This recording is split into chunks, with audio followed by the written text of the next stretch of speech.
For England's John Robson, the honour of the first competitive stroke of the 1994 Volvo Tour. Ahead, some 39 events with just under £25 million in prize money. It's a mouth-watering prospect for both players and spectators alike, and it all starts here at the wonderful holiday resort of Madeira in the Madeira Island Open.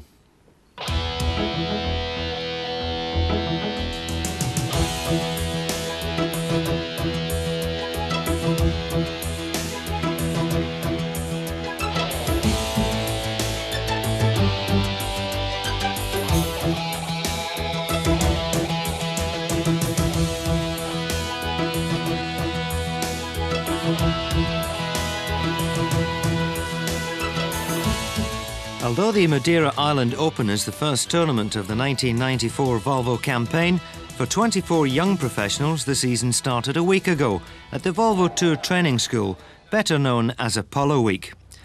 Apollo Week affords these fledgling pros the chance to find out just what life on the tour is really about. The players have the opportunity to check their tools of the trade, and there's lectures on fitness, physiotherapy, psychology and nutrition. Top sports psychologist Alan Fine, who's worked closely with many of Europe's stars, prepares them mentally for the task ahead.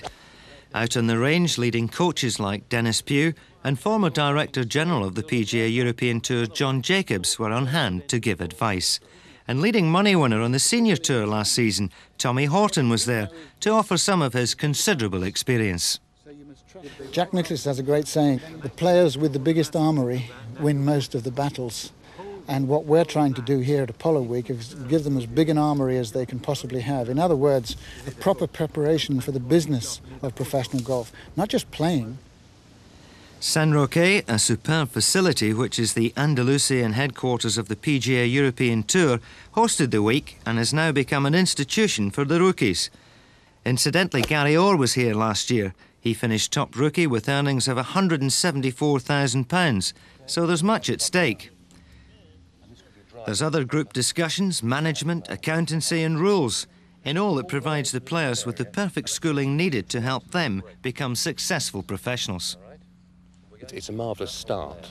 You know, they won't be coming onto the European Tour cold.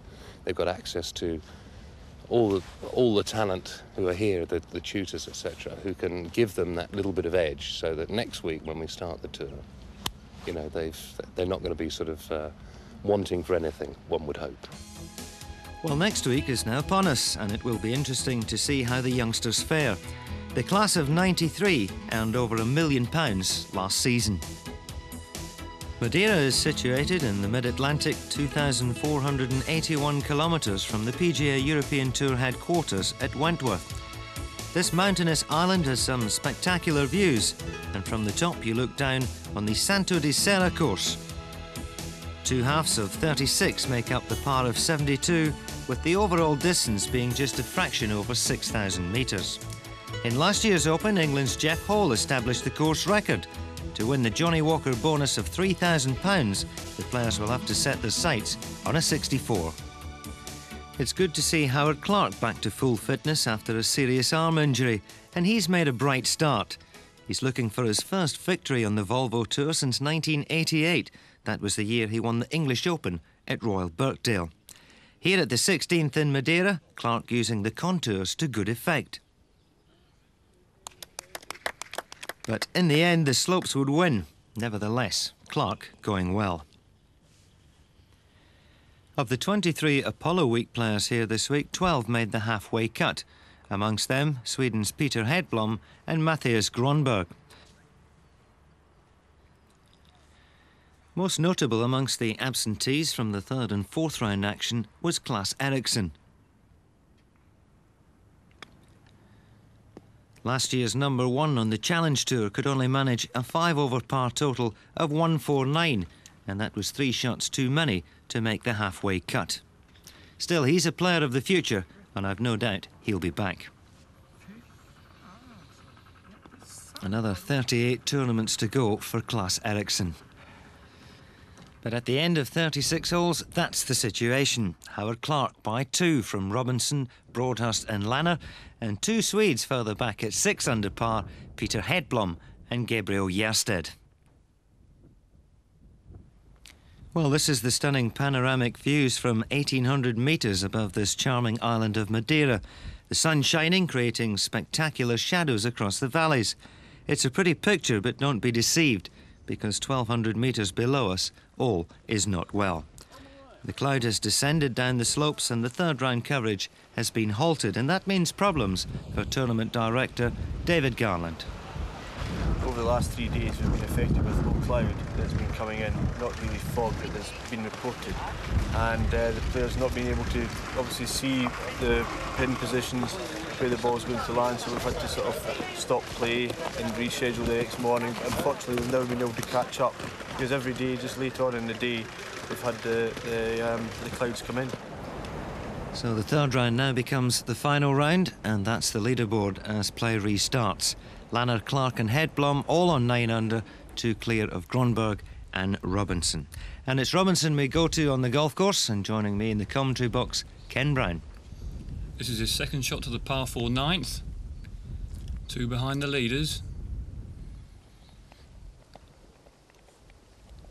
Peter Hedblom ahead on the 10th hole, par 4 this one, 371 yards.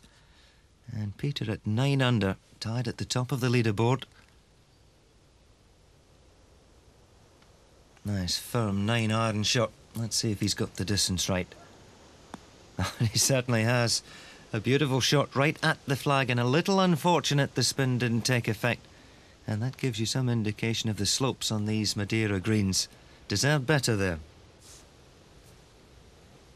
Mathias Lanner with his second shot to the 10th. Yes, 3-way tie at the top of the leaderboard. Lanner has won once on the Volvo European Tour, won the Epsom Grand Prix down at Saint-Pierre. That was a match play event, so still looking for his first stroke play success over 72 holes. And here's another good player, Miguel Martin. His third shot to the par 5 12th. Bit unfortunate there, the ball pitching on the downslope and skidding on. Yes, you're saying the wind picking up, Ken, and I think it's dried the greens out. Makes chipping very difficult because the greens are small here, and as you've seen from 1 or 2 of them already, very slopey. Robinson's birdie putt on the 9th. Bit of grain on some of these greens, not easy to read. And in she pops. A birdie for Jeremy moves him to within 1 of the leaders. Yes, 8 under par. He's been a good player for a long time, Ken. He's a very accurate driver of the ball, but I don't think he's really got his tournament confidence quite together yet. He needs to believe in himself a bit more. Well, it's a learning process. And here's one of the veterans now, I suppose, on the tour, Howard Clark, approaching his 40th year. And how good it is to see him back to form. Has a tremendous record in Europe, and certainly one of the best ball strikers we've produced in Great Britain. Judging that one pretty well, just hung out to the right.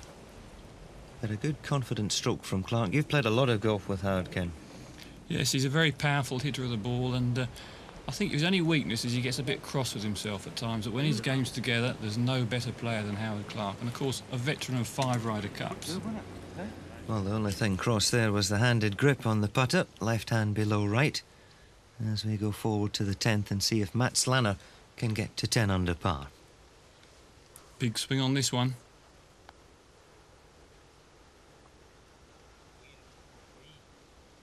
In she pops, a lovely putt for Mats. I thought when he struck that one was going to come up short. It just seemed to bobble a little bit, but it just trundled on and dropped in the front of the hole. A member of Sweden's successful Dunhill Cup side back in 1991 at St Andrews. As we go to Peter Hedblom. Putting up the hill so he can afford to give this one a good firm rap. And there's the grain Ken was talking about. You could see the ball just judder halfway there. That's inexperience. Yes, it takes a few years to be able to read the nap on the greens, and a few trips to South Africa and other foreign countries just to be able to read the green on the putts.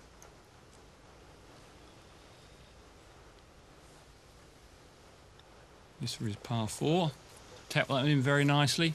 Notice they didn't ground his putter. There's one or two players that don't do that. Just helps your sort of feel and rhythm with a putting stroke.